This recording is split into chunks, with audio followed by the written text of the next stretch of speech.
नमस्ते दोस्तों, welcome back to my channel Ruchi Jain.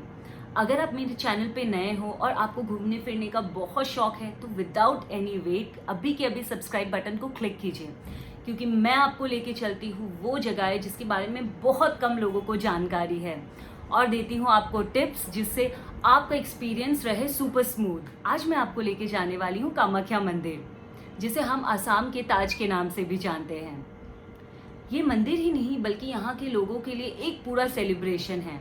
यहाँ जो पूजाएं साल के शुरुआत में होती है वो पूरे साल भर चलती रहती है। तो बिना किसी देर किए मैं आपको सीधा लेके चलती हूँ और दर्शन करवाती हूँ कामाख्या के। आप इस वीडियो को ध्यान से देखिएगा और पूरा देखिएगा, क्योंकि लास्ट में मैं आपको देने वाली हूँ कुछ ऐसे टिप्स जिससे आपके दर्शन फटाफट हो जाए। आप देख सकते हो कि हम कामाख्या के मेन गेट पे पहुंच गए हैं, बट कामाख्या यहाँ से काफ़ी दूर है। कामाख्या पहाड़ के ऊपर है और ये बस एंट्रेंस है। यहाँ से आप शेयरिंग कैब भी ले सकते हो, बहुत इजीली अवेलेबल है, जो कि पर पर्सन 20 रुपीज़ है।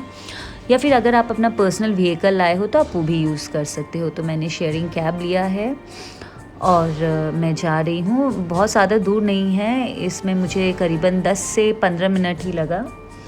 और ये ट्रैफिक पे भी डिपेंड करता है। अगर बहुत कुछ पूजा है, माता का दिन है, तो यहाँ आपको बहुत ट्रैफिक मिल सकती है। But I think I was lucky, इतना ज़्यादा मुझे ट्रैफिक नहीं मिली, तो मैं पहुँच चुकी हूँ यहाँ। आप देख सकते हो ये बिल्कुल एक अलग टाउन की ही तरह है। मैं जा रही हूँ और मेरी दोनों तरफ बहुत खूबसूरत छोटी छोटी दुकानें हैं, जहाँ बहुत खूबसूरत रंग बिरंगी माता की चूनरी, शिवलिंग, डमरू, रुद्राक्ष माला सब यहाँ उपलब्ध है।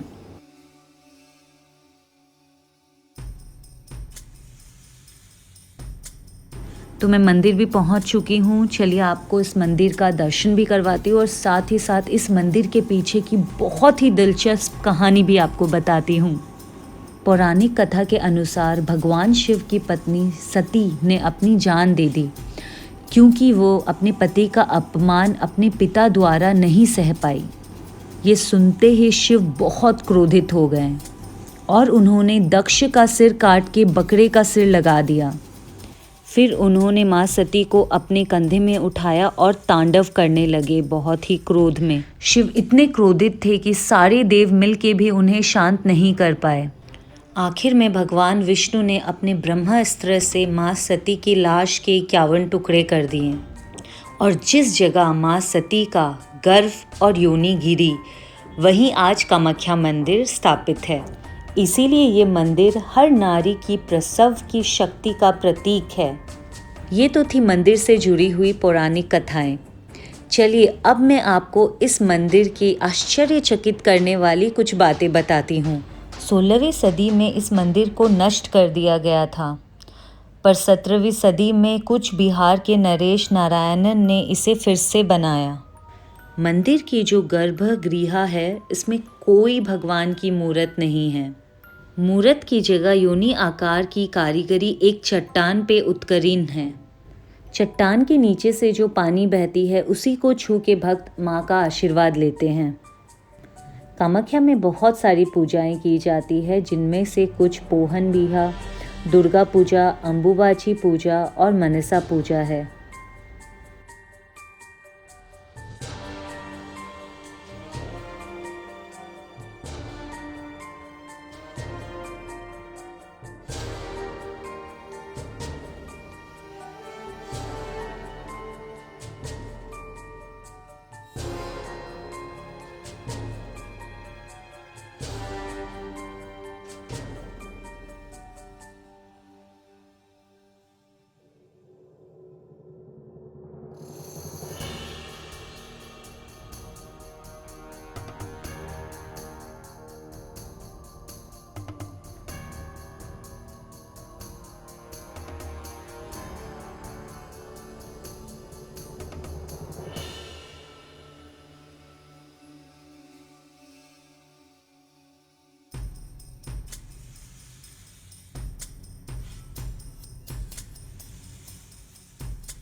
ये जो आप मंदिर पे सोने का मुकुट देख रहे हो, ये रिलायंस इंडिया लिमिटेड के मुकेश अंबानी द्वारा दान किया गया है। इसमें 19 किलो सोना लगा है।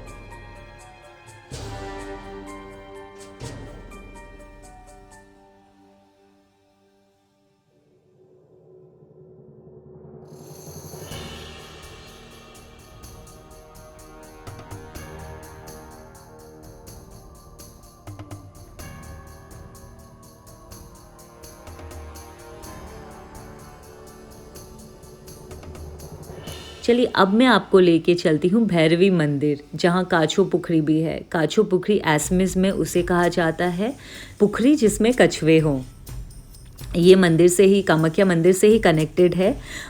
तो सीढ़ियाँ थोड़ी नीचे जाती है और देखिए ये हम मंदिर के एंट्रेंस पे घुस चुके हैं। जहाँ कामाख्या मंदिर पे इतनी भीड़ रहती है, ये मंदिर के बारे में बहुत कम लोग जानते हैं, तो यहाँ इतनी भीड़ नहीं रहती है। आप देख सकते हो मैं यहाँ आई हूँ और यहाँ काफ़ी कम जन हैं, 3-4 जन ही मुझे दिखे, और जबकि मंदिर में बहुत भीड़ थी, बहुत ज़्यादा भीड़ थी। और अब मैं यहाँ आई हूँ और देखते हैं कि अगर हमें कछुए दिखते हैं या नहीं यहाँ। ओह, मुझे पता नहीं था कि कछुए का नाम है, और ये छोटा बच्चा एक कछुए को नाम से पुकार रहा है और कह रहा है कि अब वो आएगा। एक्चुअली में वो आया। देखिए ये कछुआ है और बस अंदर जा चुका है ये। तो चलिए अब हम मंदिर के दर्शन करते हैं। भैरवी मंदिर बहुत छोटी बट बहुत ही खूबसूरत तरीके से बनाया गया है। और जब मैं अंदर गई तो मैंने देखा कि पंडित जी साधना कर रहे थे। अगर आप कामाख्या जाए तो भैरवी मंदिर के दर्शन करने बिल्कुल मत भूलिएगा।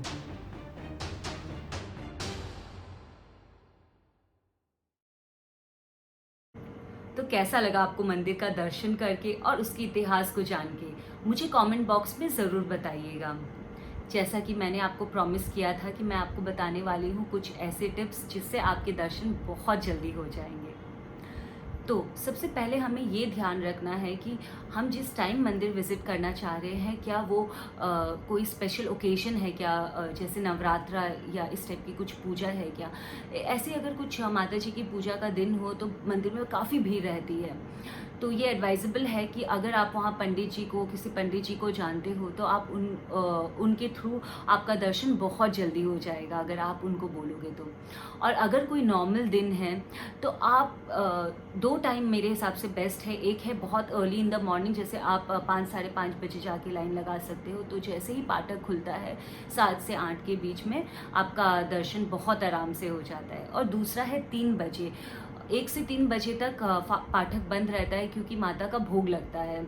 उसके बाद भी आप जाके लाइन लगाओगे तो आपका आराम से दर्शन हो जाएगा। तो ये 2 टाइम स्लॉट बेस्ट है। तीसरी बात ये है कि यहाँ टिकट्स भी अवेलेबल है। अगर आपको वीआईपी दर्शन करना है तो पर ticket cost you around 500 rupees, आप वो भी लेके दर्शन कर सकते हो। बट टिकट लेते टाइम भी आपको कुछ बातें का ध्यान रखना है। वो ये है कि टिकट्स 2 टाइम ही अवेलेबल है, एक है अर्ली इन द मॉर्निंग और दूसरा इवनिंग। तो अगर आप वहाँ किसी पंडित जी से पूजा करवा रहे हो या किन्हीं को जानते हो तो आप उनको भी बोल सकते हो ये लेके रख लेने, या आप कोशिश कीजिए कि आप उसी टाइम ही जाओ ताकि आपको टिकट मिल जाए और कुछ प्रॉब्लम नहीं हो बाद में। तो ये सब चीज़ों का अगर आप ध्यान रखेंगे तो आपका दर्शन बहुत ही फटाफट हो जाएगा। यहाँ हमेशा ही मंदिर में बहुत भीड़ रहती है, बट कुछ स्पेशल अगर ओकेजन हो तब तो आप पूछिए मत। मतलब नीचे से जो एंट्रेंस है वहाँ से भीड़ स्टार्ट होती है, क्योंकि ये बहुत ही एक पॉपुलर मंदिर है और इसकी आस्था भी बहुत है। ये सती देवी की बहुत पुरानी शक्ति पीठों में से एक मंदिर है। तो आप सोच सकते हो कि इसकी आस्था कितनी है और कितनी पॉपुलैरिटी है इसकी। नॉर्थ ईस्ट में ही नहीं बल्कि पूरे इंडिया में लोग, मैंने देखा है, साउथ से भी आते हैं यहाँ। तो इस चीज़ों को आप ध्यान में रखिए एंड आई होप कि आपका दर्शन बहुत अच्छे से हो जाए और आप बहुत अच्छे से विज़िट कर ले टेम्पल। और आपका एक्सपीरियंस क्या रहा ये भी मुझे बताइएगा ज़रूर कमेंट्स में। आज के लिए मैं आपसे विदा लेती हूँ। Thank you so much for watching the video. आप मेरे साथ बने रहें, मेरे चैनल को सब्सक्राइब कीजिए, लाइक कीजिए और कमेंट कीजिए। Thank you so much. I love you all. Good day.